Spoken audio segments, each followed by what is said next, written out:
Oke, Assalamualaikum warahmatullahi wabarakatuh. Kali ini kita akan masuk ke part 2 ya dari kisi-kisi soal ujian kalian. Oke. Kita akan bahas dari soal nomor 11. Oke, soal nomor 11.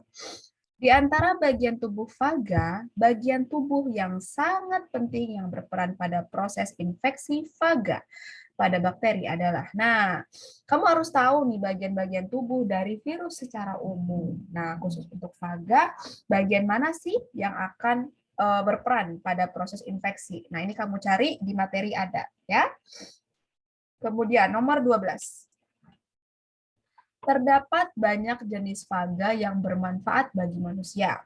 Salah satunya adalah faga yang banyak digunakan untuk proses transduksi, yaitu proses transfer DNA dari bakteri satu ke bakteri lainnya. Jadi transduksi itu adalah proses kita mentransfer DNA dari bakteri A dikirimkan ke bakteri B. Biasanya terjadi pada rekayasa genetika gitu ya.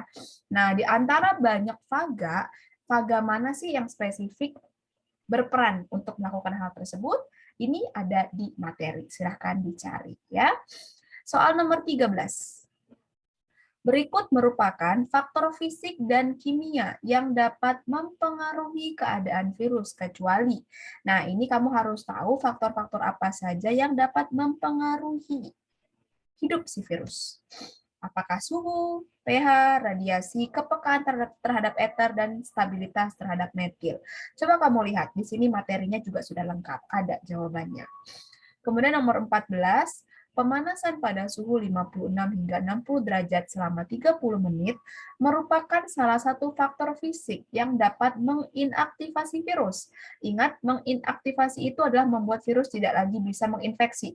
Bisa dimatikan atau didormankan. Ya.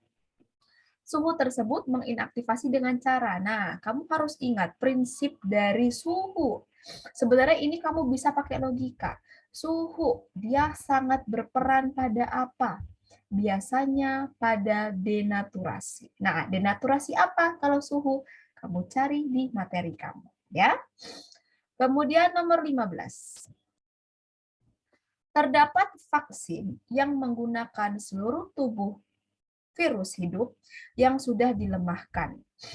Oke, jadi di sini ingat kalimatnya ada vaksin yang menggunakan seluruh tubuh virus yang sudah dilemahkan.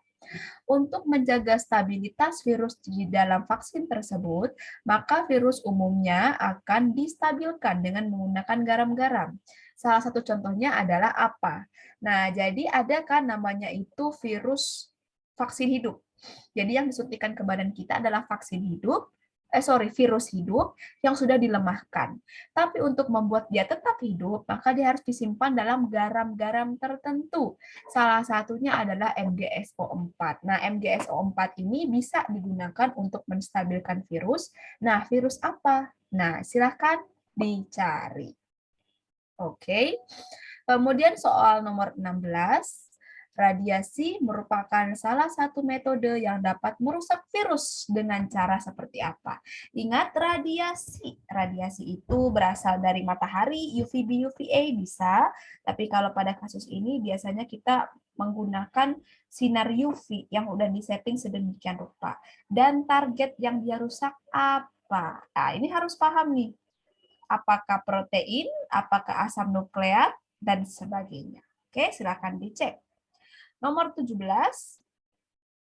ether merupakan salah satu pelarut yang dapat mempengaruhi kehidupan virus.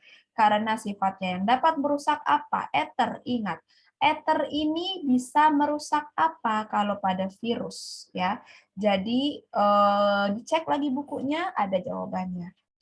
Nomor 18, berikut merupakan disinfektan yang dapat digunakan untuk menginaktivasi virus kecuali ya disinfektan yang bisa menginaktivasi virus kecuali ada garam MgSO4, lisol, klor, formalin, dan beta propiolaktan. Silakan dicek, ini juga ada.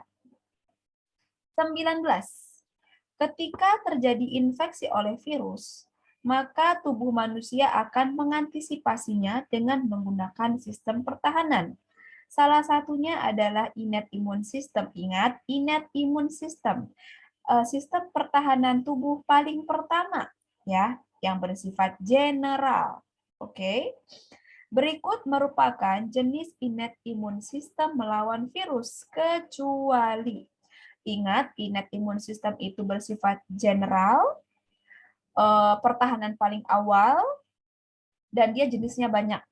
Ada bentuk fisik, bentuk kimia, dan sebagainya. Nah, coba kamu lihat di sini kira-kira yang mana yang bukan merupakan innate immune system. Jadi kata kuncinya di sini adalah innate immune system, ya. Jadi gampang, harusnya tahu ya kata kuncinya. Nomor 20, salah satu bentuk pertahanan tubuh.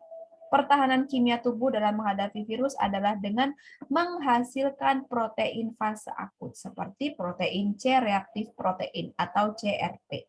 Nah, ini sering nanti kalian sebagai ATLM sering gunakan sebagai parameter untuk mendeteksi ada tidaknya suatu infeksi atau radang pada seseorang. Bagaimana cara CRP ini bekerja melawan virus? Nah, karena CRP digunakan sebagai parameter pendeteksi radang, dan radang juga merupakan salah satu ciri dari infeksi virus, maka gimana sebenarnya CRP ini bekerja? Nah, ini ada juga di materi. Silahkan dipelajari. Oke, itu adalah part 2. Kita akan lanjutkan dengan part 3-nya setelah ini. Oke, terima kasih. Assalamualaikum warahmatullahi wabarakatuh.